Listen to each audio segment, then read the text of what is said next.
Bumubuo na ng fact-finding committee ang Law Department ng Commission on Elections matapos ang kanilang isinagawang investigasyon na may kinalaman kay suspended Bamban Mayor Alice Guo. Ayon kay Attorney John Rex Laudianco, ang tagapagsalita ng COMELEC, kaugnay ng kanilang isinagawang technical examination ng fingerprint at handwriting sa kanilang mga records ni Guo. Inaasahan nila na maglalabas ng rekomendasyon ng kanilang Law Department para isumite sa Commission and Bank kung saan titingnan na sapat ba ang mga nakalap na impormasyon para makita kung mayroon bang nilabag na batas panghalalan si Guo.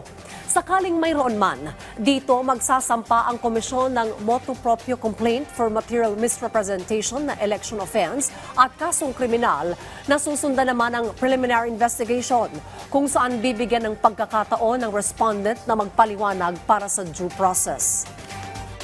Kung sakali talagang may probable cause sa pagkakalabag ng batas panghalalan, ang kasunod na po nito, filing ng criminal information sa Regional Trial Court. Siguro po matatanong nyo, bakit sa RTC? Una po sa lahat, yan ang itinakda ng batas ayon sa Omnibus Election Code. Pangalawa, dahil ang election offense po ay may parusang pagkakakulong na 1 hanggang 6 na taon, may pagkakatanggal ng karapatang bumoto, merong perpetual disqualification to hold public office, kailangan po korte ang magdesisyon dito.